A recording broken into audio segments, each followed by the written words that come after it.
On two wheels this week, a ride on Triumph's Tiger. And Wayne is hot on the trail of a thief with the aid of a brand new satellite tracking system. And Yasmin Mills finds out all about the amazing Go-peds.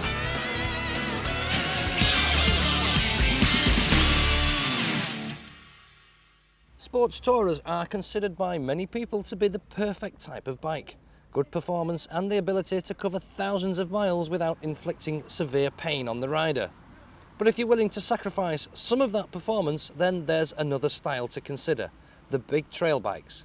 They're not as fast and they don't have the same precise handling as the sports tourers, but as far as touring ability goes, they're just as good.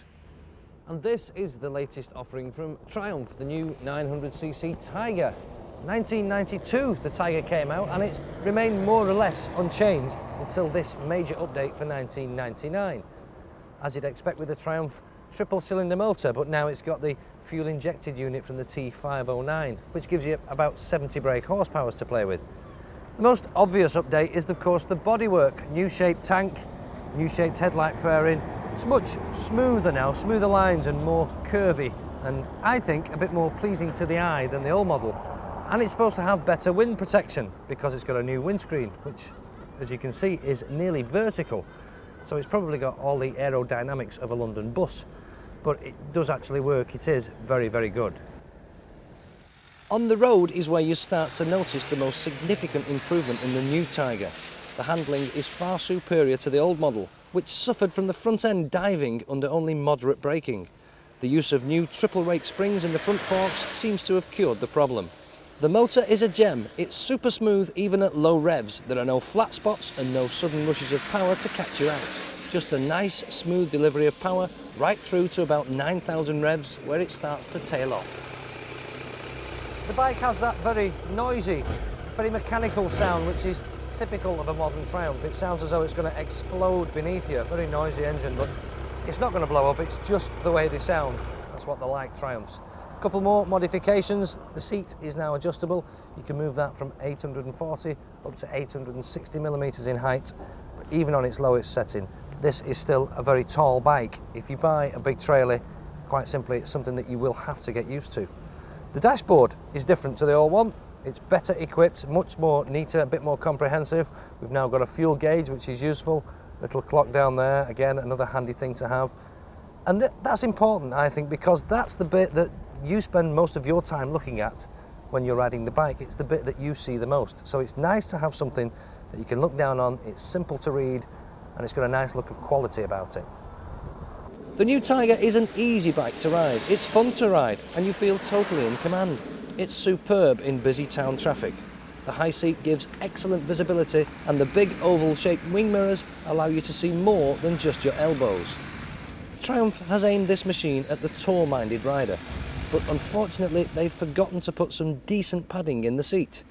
It's fine around town or even on the country lanes, but the numb bum syndrome does start to set in after about 70 miles on a motorway, which is not perfect if you're thinking about a European tour. Well, actually, I'm probably being a bit overcritical there because no way is it the worst seat in the world. It's still better than any sports bike, but it's a shame it's not a little bit more comfy because the rest of the bike really is so good. Now, Triumph have always been very big on aftermarket accessories, and the new Tiger is no exception, but accessories for Triumphs don't come cheap. You can buy for this a nice pair of purpose-designed panniers, colour-coded and very fancy, but they'll cost you £500. Yes, £500. If you've not got that much, you can spend £300, still a lot of money, on a nice top box. Now, that tells me that Triumph think that this bike is well suited to touring, otherwise they wouldn't make these bits and pieces for it. Fair enough, it is. It's well suited to touring. You can go a long way in a lot of comfort on one of these bikes. But why, oh why, if it can tour, has it not got a main stand?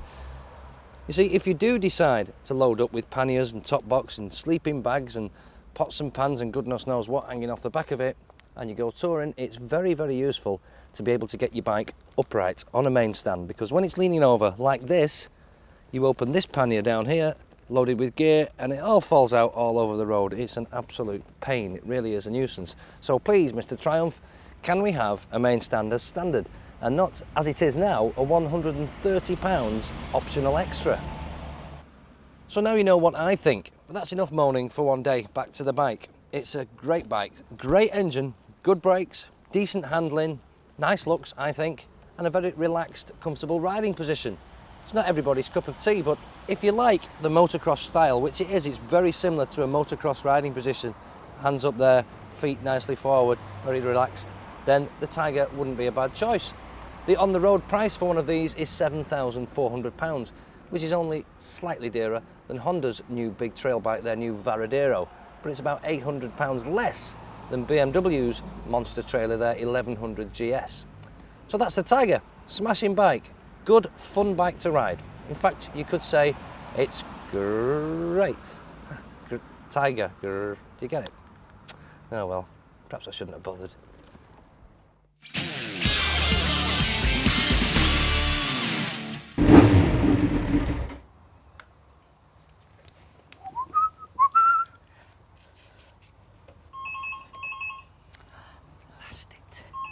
Imagine this situation. You're cleaning your bike when the telephone rings. You go to take the call, leaving the machine unattended with the keys in the ignition. Tommy Tea Leaf appears on the scene, and you can't believe his luck. Off he goes with your pride and joy.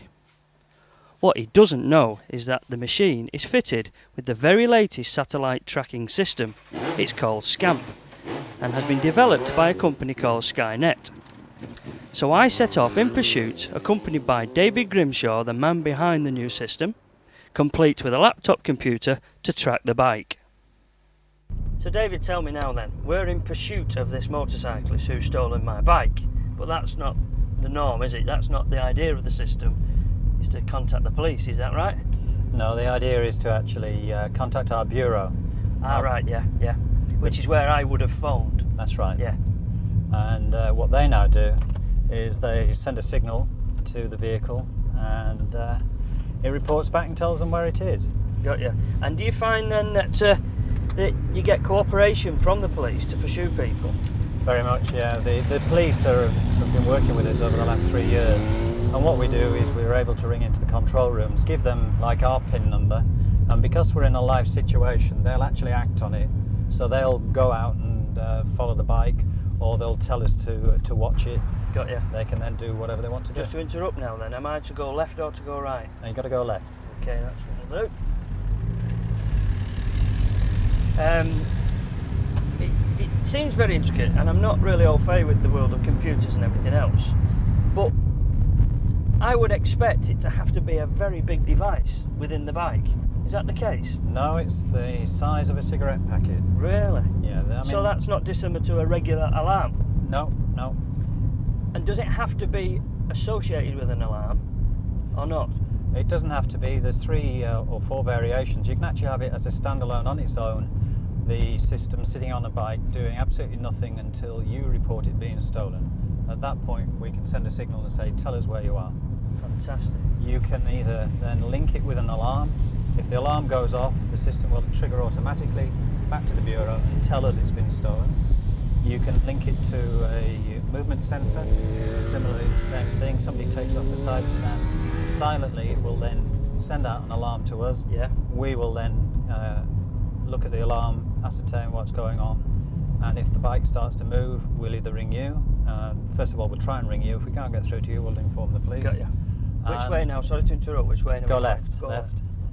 And then for the final version of it, you can actually link it with an impact sensor, so that should you have an accident, you're not able to tell us, or hopefully you are able to tell us, but the impact will go off, and we've then got the emergency services. Now that is fantastic. There must be many a person out there has had some misfortune or heard of a tale of misfortune of somebody being perhaps thrown away from the bike and they're on their own on a disused road out of the way or country lane where they can't contact somebody because they can't get back to the bike, and they hope that somebody will come along and help.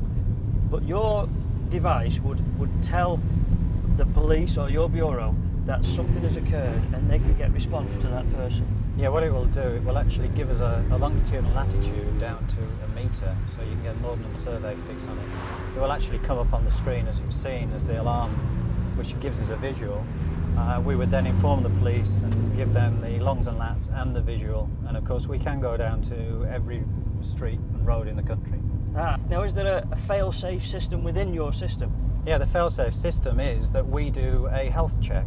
Now, if you buy other systems, as you know, once you've gone out the door, you're in the lap of the gods and the elements. So what we can do, and we arrange with the owner, is we can do a weekly health check. And what we mean by a health check, we can actually send a signal to the system saying, tell us where you are. Yeah. It comes back, gives us a location. It might be in your garage, it might be outside your house. Got you. If we don't get the location back, you'll get a phone call from us saying we need to come and visit the bike because we have a malfunction with our own system. And the other beauty about it is that when you sell your bike, you take the unit with you and Oh take it dear! out. So it's not dedicated to that single bike. Well, how would I go about getting one? I mean, you know, I can't go into a shop surely. I mean, it's it's a very technical piece. You can't imagine me sticking a hammer and nail, sticking that on my bike. You know what I mean? No, it's not a self-fit.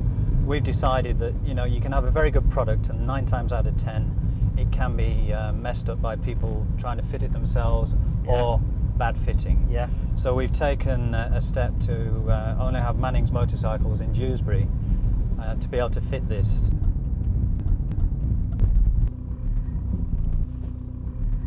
And we've spoken to the insurance companies as well and explained to them that this is what we're going to do. In the end, we will get a selection of dealerships, probably 4 or 5, and we will then have those placed around the country. Got you. And that network will service them, fit them, supply them obviously and everything. Is there a limit to what machines they can be used on? Do we go straight on here or left? Go straight on. Straight on, that's no problem. There's no limit. They can go on scooters, they can go all the way up to your Goldwings and your Harleys. Got you. You know, I hope that machine tells you not only where the bike is going to, appear or end up. I mean, we could be the other side of the country in a minute, but also how we get home, because I'm lost. Yeah, I can plug this in. It can also be a navigation system as well.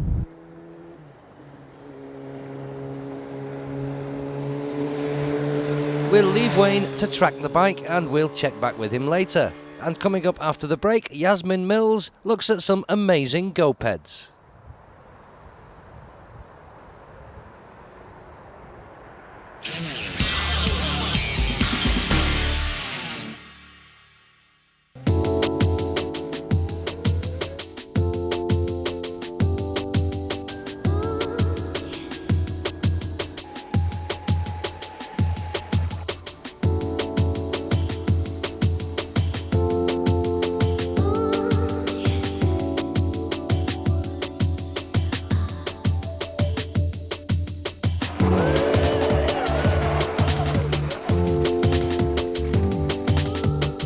Do you want to know what the stars are driving around London this summer? Is it a Ferrari? Is it a Ducati? No, it's one of these. A Go-ped and Go-ped thingies, which have been brought into the country by this man. Hi, Jago. Hi there. Hi, nice to see you. Nice to meet you. So tell me exactly what these are, these Go-ped thingies. They're all different types of electric and petrol-powered scooters. They range from sort of £495 up to £2,000 and more, depending on what you want to spend. Pays your money as he takes your choice. It's like that. And you started with the smaller Go-ped. I started originally. with the smaller Go-ped, which is the one over there in the background. They are sort of £495. They're just petrol-powered.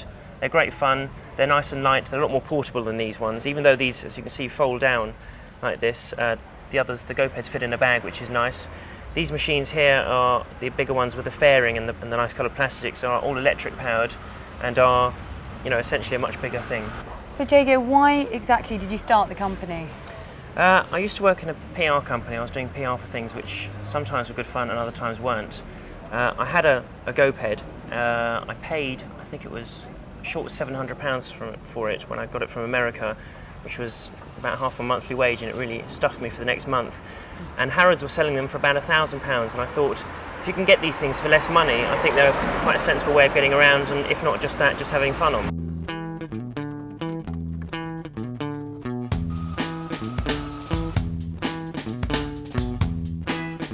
So do you want to show me exactly what this one's about and how it works? Yeah. This is the most expensive one we're looking at here. This is it folded down. Oh. Yeah, and this is it in its upright position. You can get this one as it is here. You can get it with a seat, so you can operate it sitting or standing. It does 0 to 35 in about 2.5 seconds, and is not for the faint-hearted. You have to really hold on.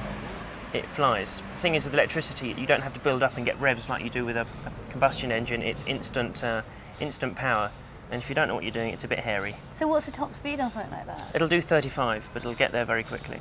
Right, and it's completely electric? It's completely electric, yeah. So how does that work, and how much do you have to charge the batteries to get the thing going? This will take, it'll do 4 hours on one charge, which if you consider 4 hours at 35 miles an hour is a fair old whack. But if you're constantly accelerating and de-accelerating, which is unfortunately what you have to do in busy areas, it won't do the 4 hours, it'll go down to about 2.5 hours. But it'll get me around doing what I'm doing and what I need to do. I know it'll get me home, and I can charge it when I get home. Charging takes about 4 hours. But the other thing you can do, of course, if you do run out of fuel, and I have done when I didn't know how long the charge was in it, just fold it up and stick it in a taxi.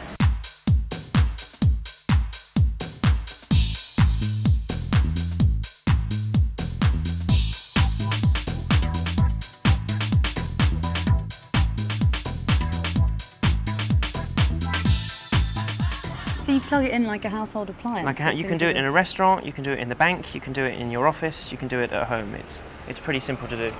Have people let you plug it in all over? Yeah, you've turned up at a restaurant and people just are so amazed by what you've turned up on. They're like, fine, yeah, plug it in. Can I plug my phone in and my Can I plug my phone and my transport in? And what's the difference between these two? That's obviously just a smaller board. This is just a smaller version. It costs £650. It'll do 20 miles on a charge. Again, that goes down somewhat if you're constantly accelerating and de-accelerating, but it will never go below 12 miles on one charge, and that takes, again, 4 hours to charge up. And it's as fast as the other one? No, this will do 20 miles an hour. You can use it again with the seat in or out. Kids and people who don't want to be seen sitting down or something prefer it with it out. I prefer sitting on it. It's just much more comfortable. You can, it's completely silent and it's very easy to use, whereas these are not. Doesn't it look a bit less cool with the seat though? Probably. It doesn't bother me. I just find it comfortable. But a lot of people who buy them from me take the seat off completely. But I mean, my mother uses one for whizzing around up in the country, and she uses it with the seat in.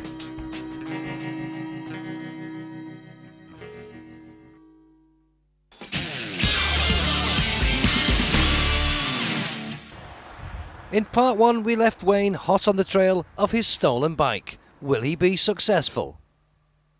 All right, if you turn right here. Right here, yep. And then it should be the next left. You're kidding me, you're as accurate as that. Well, we can get you down to 30 metres from the computers, and the longs and lats will get you down to 1 metre.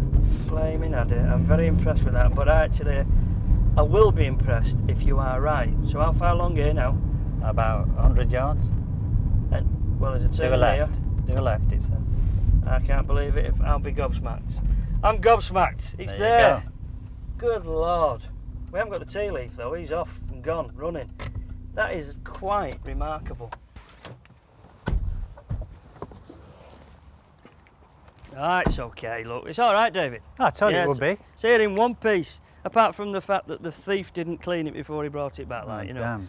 And we haven't found him. We haven't caught him. But no, it's very impressive. We did get here and we found it. I'd like to find the device. Where does that live? Under here. And is that always the case, or do you secrete it in different places according to the machine?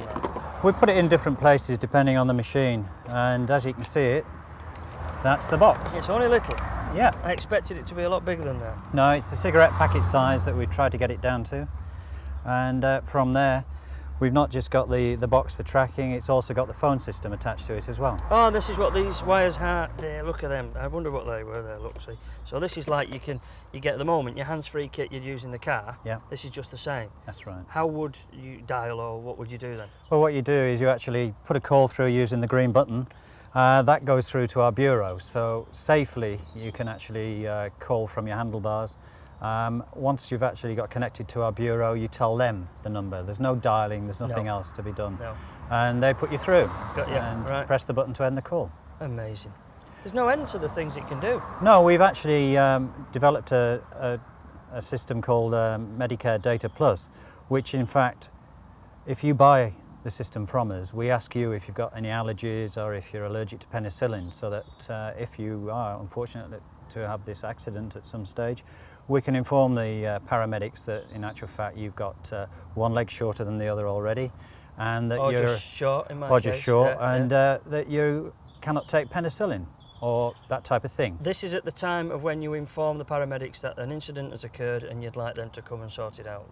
So you can give them all that information. Yeah. Our database is there, and we just add to it. So if you find that you've got some illness that comes on at any time, you tell us. So it's quite fantastic, really.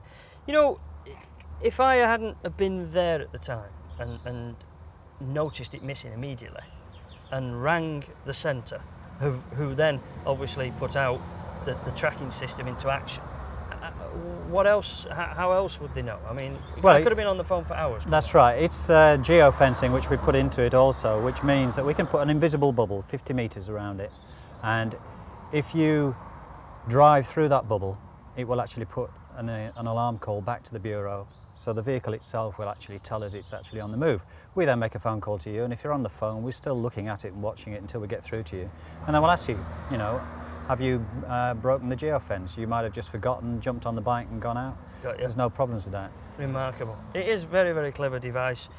You've obviously covered all aspects. The obvious thing and the final thing that I need to ask you, and the obvious thing is there a likelihood that we won't have to buy the system in the future, that it could be incorporated into the machinery? I think the way technology is going, you can actually take the insides of that and incorporate it in the components of the bike. Yeah, at manufacturing base. Yeah. And I think it's only a matter of time before that happens. Brilliant. What a remarkable device, all those computer thingamabobs and bobbins inside something the size of a cigarette box. It is very, very clever. It's amazing what it can do. And especially is the fact that it's around 600 quid, for goodness sake. It's cheap, especially if you get your bike back. And there's lots of extra discounts you can get on your insurance. Now, if you're interested and you want to know more about it, this thing will be launched at the various different motorcycle shows, and you'll see all the features about it in the magazines. Now, a word of warning to you thieves out there. You've got to remember that if you did nick a bike, they could catch you. In fact, they will catch you because there's a 100% success rate, and you could end up in prison. On Two Wheels next week, hopefully Wayne will have been set free and Jeff visits a rider skills course at Darley Moor in Derbyshire, where pupils are taught the very latest in braking and cornering technique.